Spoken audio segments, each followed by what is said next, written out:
Hey guys, welcome to the Killing the Tea podcast. This is Gare, And Kate. and we are going to be discussing all things chills, thrills, and kills.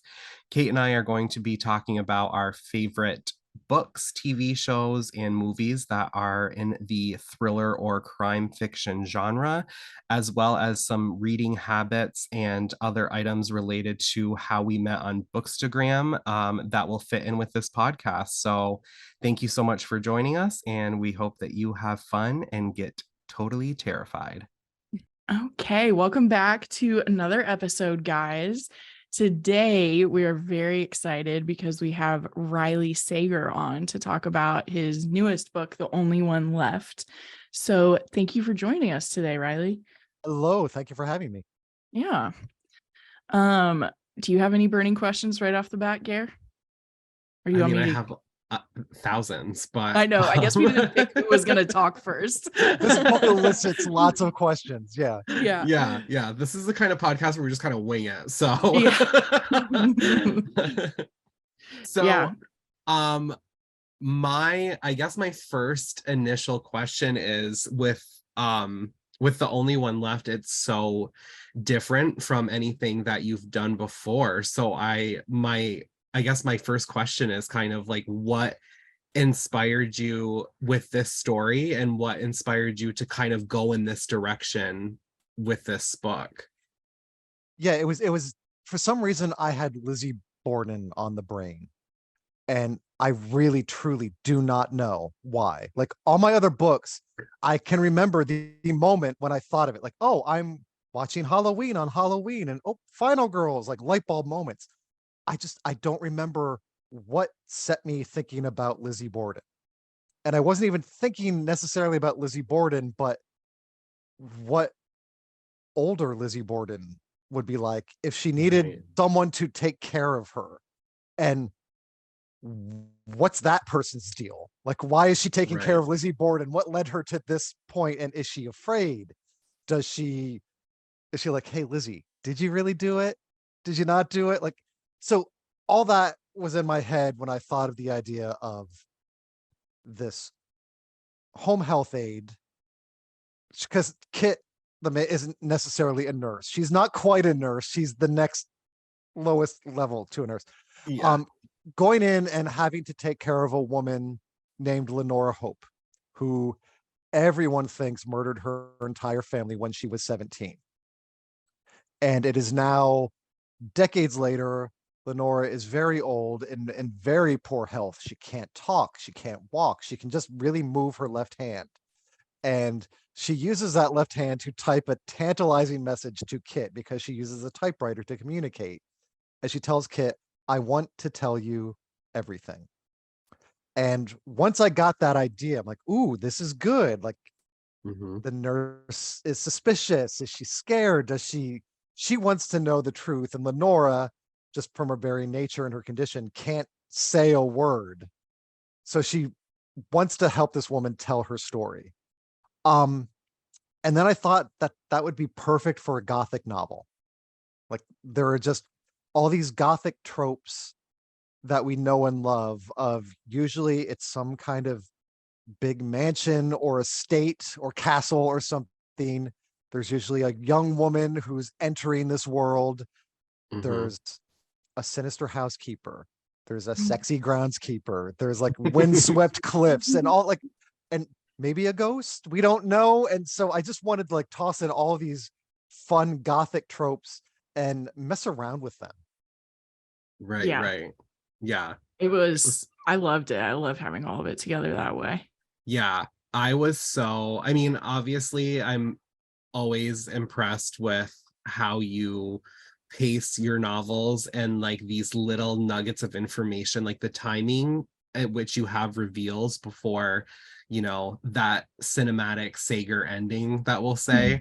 But like, I was just so impressed with this one with all of those different reveals. And you know me, like, I always love to say to like my audience, like, when it comes to Riley Sager, you have a cinematic expectation that like this is going to play like a movie in your head more than Mhm. most people that you read. And with this one, I was just like, oh my God, it's so good. It was kind of giving me like a little bit of The Skeleton Key with Kate Hudson. I don't know Oh if you yeah, that's guys a have good ever movie. seen that, Yeah. but that's what I was like kind of feeling when I was like reading it. But it has that Sager touch that you will, with like there's things that are just, a little bit deeper and darker and twistier in it. So I was just so impressed with how well you paced all of these little nuggets of information to kind of either provide people with the information that they needed, or to be like, I'm going to mess with your head right now and tell you like, here's this A, B, and C. It's either going to come back to haunt you in the rest of the story, or I'm swaying you in a certain direction to kind of like distract you from the wallop of an ending that we have with this one. Yes. It's really fun to figure out how it's all going to fit together. And in this case, it was especially fun to have this character of Lenora, who on the surface is so helpless. Like she's it's literally an old woman in a wheelchair not speaking. And Mhm. yet she has so much going on just beneath the surface. So many secrets, so many stories. And it was fun to make Kit kind of the surrogate for the reader. Like Right. she's learning the story as Lenora's typing it, and she's off doing her own little investigating. Yeah. And you don't know if Lenora is reliable or not. Like Kit, even as like she's helping Lenora type out like the story, she doesn't know, is Lenora telling me the truth here? And that was a very fun thing to play with. Like, who is telling the truth in this situation? Is anyone? Yeah. Mhm. Yeah, Yeah. that's kind of like also a bit of a hallmark of your books, is like that you can't trust anyone. And we were both reading it at a similar time. So we were both like, okay, we think it's going to be this. We think it's going to be this. And then I got to the ending, Gare beat me. And I was like, oh my God. And he was like, are you done? And I was like, no. And he's like, okay, well, I can't tell you anything. I can't talk about it then. I like read like 10 more pages. I was like, oh my gosh, this just changed too. But it was making me wonder, because you have so many like either plot twists or plot reveals in all of your books. Do you plot your books, or do you just pants it? I plot them. Um, Nice. but there are surprises along the way. Like I did not plan on this book being as twisty as it ultimately became. Like Nice. I knew from the beginning there were two twists that like, one very major one that I knew from the very beginning, like, this is the deal. This is what's going on here, because Mhm. I need to know how to like build to that and lead up to that. And also Yeah. sort of distract from that, like with the red Mhm. herrings and such. Mhm. But once I got to that twist, I saw ways in which I could also keep the twist going. And it wasn't necessarily something I was planning. Just when I was writing it, the moment Yeah. struck where I'm like, oh, this is, yes, this is perfect. And I think it was like my brain subconsciously like doing the twist, like building up to them without even me realizing it, until I get to the Yeah. realization, like, oh yeah, I've been leading to this, haven't I? I didn't think of that. That's Yeah, you like cool. surprise yourself. Yes, I did Mhm. in this part. Yeah, yeah. Nice. Well, I have to say, I was the thing that I was pleasantly surprised with when I was reading this one is the way that you combined your timelines, but also in a way where you're getting Lenora's story through almost a book within a book. Mhm. Yeah, that wasn't planned at I first. know it Like, wasn't planned, because when I talked to you about Home Before Dark, you were like, I'm never doing book within a book ever again. And so I was right. reading this one and I was like, he just couldn't help himself. He You're just like, had to he's like such a up the ante. liar. I'm like, he tricked me. He tricked me again. No, I knew Lenora, I wanted Lenora to be almost like this blank slate character Mhm. where everyone brings their own deal and their own hangups to Lenora. Like Kit Right. looks at her and it's just like, I think she killed her family, but I still have to keep her alive because that's my job. And so like Lenora, I wanted her to be like this big mystery. But as I learned very early on when I started writing it, is when you have a book and one of the main characters can't speak or talk or move or do anything, it's very difficult to make her compelling. And so immediately I knew I need to make her more compelling. I need to give more of her personality. How do I do this? Because she can't do anything. And that's when I got the idea, oh, I think she can type. And so that's where we get to see her thoughts and Yeah. get to see her sense of humor, because she's a surprisingly funny person. Yet she's Yes. also very intimidating, and she's very suspicious and sometimes ornery. And that was fun to do. So that was my way of like, okay, here's Lenora on these typewritten chapters where it just accidentally became a book within a book, kind of. Even though I vowed to never do that again. Yeah. Tricked me. That When was you were one saying trick.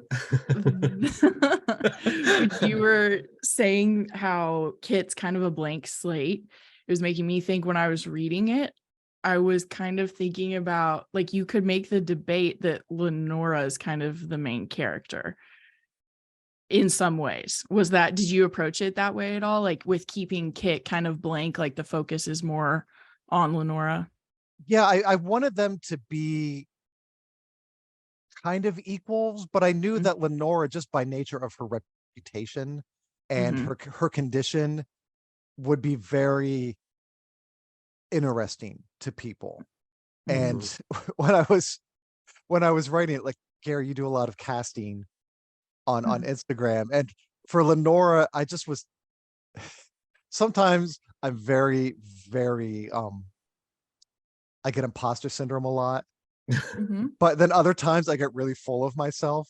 And so there were parts when I was writing this book where I'm like, this is going to be the thing that wins Glenn Close an Oscar. Like that's what was going through my head when I was writing Lenora. Because I just pictured Glenn Close, like with long gray hair and a gray nightgown, just sitting in this wheelchair looking mysterious. Yeah. Yeah. I can see that. I mean, we could do an exclusive if you want before it comes out, but I know I like to wait. I like you like to wait. Your picks are amazing. Okay. Well, I definitely had to like, I love to have like a little like Easter egg or something with like casting Riley Sager, because I mean, it's just so much fun. So I always like to have like horror icons in it, or like a cameo by Taylor Swift. But the character that I wanted a cameo for Taylor Swift would have been devastating. So I'll tell you that, because their fate was a little traumatizing. But yeah, I definitely picked like a major horror icon for Lenora that could be like somebody that like, oh my god, everyone loves her, but like she also could play like very sinister. I think I know exactly who I you're have a guess. talking about. Is she is she a recent Oscar winner? No. Oh, okay, so it's not Jamie Lee Curtis. That's what I thought. That was what I thought too. Okay, then good. I'll be surprised. No, it's not Jamie Lee Curtis. You know, actually, that's really funny too, because I thought Jamie Lee Curtis for one character, but I don't want to spoil that either and say that it is or isn't her. But yeah, no, there's definitely a horror icon for Lenora. Again, I have two casts because I have two timelines to cast. Oh, so we get to see a 1983 cast. Yeah.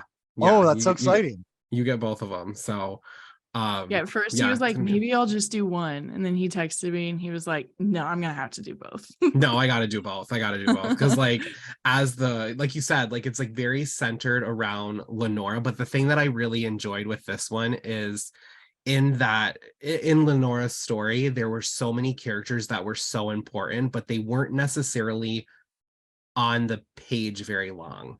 You know what I mean? Like they play like very important roles, but it's like within mention and stuff. So that's like another way that you kind of play with your readers' minds and stuff, because it's a Riley Sager book. Like, people are going to either show up to do something horrible, or they're going to show up to have something horrible done to them. So it's like, you're either the killer or you're going to be killed. Like, there's not a lot of people left standing. Yeah, and this was a very, I loved messing around with expectations and with cliches and just trying to make this situation, which, I mean, it's not realistic at all. None of my books like take place like in a normal world. Like, it's always like a heightened, almost soap opera reality where my books take place. And I try to ground the craziness with compelling characters who feel real, because I Right. think readers are okay with the insanity of the plots if there's a character sort of grounding it all. Yeah, I agree with that. 100%. Yeah, there is definitely one thing that has boggled my mind for years and years that I've harassed you about. That is very realistic, where sometimes people disappear and you just never find out what happens to them. So again, there's a lot of things that can, play with your mind with this one. And I think my favorite thing too was, like you said, Lenora's like, she's kind of funny. Like, and as you get to know her, and you made me laugh with her character just by some of her actions, because like you said, like, she does not speak, it's her hand that's moving, and just the way that you wrote her was like funny and sarcastic, and you really Even like play. stubborn. She's really stubborn. Oh with my Kit. God, yeah, she's Yeah. so stubborn. So stubborn. I was like, this is like the character that I relate to the most. I was gonna say that's my goals No. when I'm in my 80s. Yeah, to be that stubborn and just like so Yeah. headstrong. Even if I can't speak, like, I will show you through Yes. mannerisms how stubborn I am. Yeah, and I thought of her as someone, I mean, she's been in that room for a very, very long time. And I just thought of her as someone who's learned to amuse herself, because no one else is there to do it for her. And so she Right. does have like this sly sense of humor. And I do love that she toys with Kit a little bit. Like, she could just very easily type out in like 2 sentences or a paragraph, this is what happened. But no, she Yeah. insists on, I'm going to set the scene. I need to give you like build up, and I need to give you foreshadowing. And it makes Kit sort of like the surrogate of the reader. And Lenora is kind of like the surrogate author. Yeah. Yeah. That was making me think. I watched Poker Face with Natasha Lyonne here recently on Peacock. And I love that show. So good. I loved it so much, but like the structure's a little different. Like, you see what happens at the beginning, and then you're like surprised over and over again. And when I was Googling about it, they call it like a why done it versus a who done it. And I feel like what you were just saying is kind of similar to that, because it's really about why the family was killed. You kind of feel somewhat certain about who did it. Somewhat. Yeah, it was very, and that was part of the tricky part of writing the book was, okay, this family's dead. What really happened here? And I had to figure it out and make it in a way that's surprising, but also somewhat logical. And that's a very tricky balance when you're talking about, potential teenage psycho killers and someone who's capable of murdering their family and mansions that are like tilting toward the ocean and all this kind of stuff. Like, yeah, there was a very tricky balance making it all work, and I didn't really know until I got to the end and went, yeah, this one works. Like, there's always a moment, most books, where I'm like, I don't know, this is going to be the one where people think I suck, and not with this one. No, sir. Yeah, that ending was so wild. Just like wild. And like, I don't know, it felt like, in a very positive way, it felt like the ending just kept going and going, and like you were just like, oh my God, like, what else does he have? Because you get to these like twists and things. And the thing that I like about your endings is you do play with your readers like intuition, in the sense of like you give one reveal and then they are just like kind of trying to put the pieces together in their head, and then there's like something else and you're like, okay, so what, my theory was wrong. And like I can't, Yeah. now I like officially cannot put this down until it's done. That's why I have to have a Sager Saturday. Like I can't read your books during the week where I have to like put them down, because I'll just be lying in bed at night driving myself nuts trying to figure everything out. Yeah. That's the best worst feeling. Like I love it when an author does it to me too, where I'm just like, it is 2 a.m. and I'm so tired and I'm going to regret this tomorrow, but I need to get to the end of this book. Yes. And yeah, I both love it and I also hate it, because boy, do I pay the price in the morning. Oh yeah. You notice. Yeah. You think you're invincible at 2 a.m. I thought I was. And then 6 a.m. comes around. 6 a.m. comes in fast and and brutal. Yes. Yeah. You're trying to put the pieces together with this one, but then you're also like wondering, like, is the foundation of my house I know a little concerning? Did my house just move? Yeah, did my house move? I'm glad I don't live by the way. It's like the one time, like I've always said that like one day I'm gonna live by the ocean. I'm gonna live by like some form of like water, because I just think it's so calming. And then I read this and I was like, nah, maybe I'm good where I am. You're like, no, the water is not calming at all. The water is scary. No, the water will gobble me whole. Like, this is scary. But yeah, I felt like I really painted a picture of this Gothic mansion in my head when I was reading it.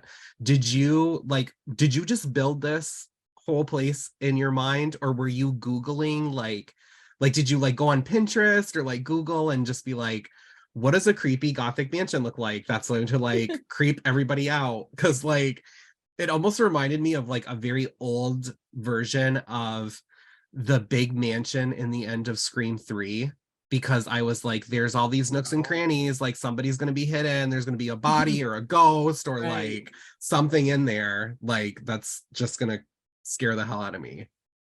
I did use a real, because you're right, I Googled Gilded Age mansions and just saw what came up. I'm like, okay, I need some kind of reference so I can build this house from my imagination. And I found one that actually, I just thought it looked the coolest and the most sinister. It turns out it's in my county. Whoa. That's crazy. And it has a reputation as a murder mansion. And so my God. Yes, and I looked into it and I was so bummed, because it's not a murder mansion.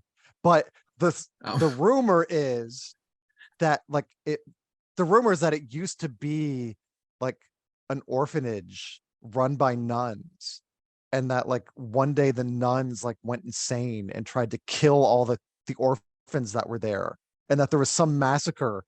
And I was just like, holy crap, this should be the plot of my book. Yeah. Yeah, I was gonna say, and next summer, coming from Riley, next summer, killer nuns in another mansion. Well, I was so fascinated, and I was so disappointed in such a weird way. Like, oh, there was no massacre of orphans. Damn, you're like, all the orphans lived. What the hell? I don't even think it was actually an orphanage. I don't know how it got like this rumor, but like all the kids in the area are just like, this is the mansion where like the nuns went crazy and murdered the kids. But it still is a beautiful mansion. And so I used that as a guideline for sort of describing it, because it seemed fitting. That's amazing. One murder mansion to describe another. That is so cool. I love that. Is so cool. Like that. That could inspire you too, because I kind of feel like I've always had this like idea. I mean, not to boss you around, but like I've always had this like idea in a sense of you writing something that involves urban legends, because you use your characters so uniquely to trick your readers. And I always like think of like a multiple perspective kind of thing, in the sense of like one character saying an urban legend this way and another one saying it this way and this way, and like having these different perspectives in an urban legend, and like not knowing what the truth is, because If anybody can write, like, I'm still terrified of the house in Home Before Dark. Yeah. I can still same. picture it in my head. Like, I read just that when being, my husband was traveling, and every time I heard a noise, I was like, I'm just gonna have to finish this in the morning. yeah. And you know what the funny thing is too, is it still scares me because I don't know if it was your arcs or I think it was the finished copies of them glowed in the dark. Finished copies, yeah, the first edition of the hardcover glowed in the dark. Yes. Wow. So like I will go to bed at night and like roll over and sometimes face my bookshelves and like see something glowing at like an alarming height. And I'm like, oh my God, like it's finally happening. I'm gonna be on like Paranormal Hunters or something. But it's the And they're like, spine. That's been "No, getting it's me for just- years. It's just Home Before Dark, damn it. I'm like, it's freaking Riley Sager scaring me again, and I'm not even reading one of his books right now. No, that's a good idea. Like I have like, because I'm contracted for at least 2 more books with my Mhm. publisher, and those plots are already set, and but after that, so who knows? There might be some like urban legends or murder nuns in the future. We'll see. You never know. We just You never might know. hold you to it. Well, Yeah. because I know one day I am going to write, like, I mean, I think the term now that they use is dark academia. Yes. Yes. I call them prep school novels. Like Yeah. Yeah. the Secret History to me is like it's a prep school novel, or even though it's Mhm. Yeah. college.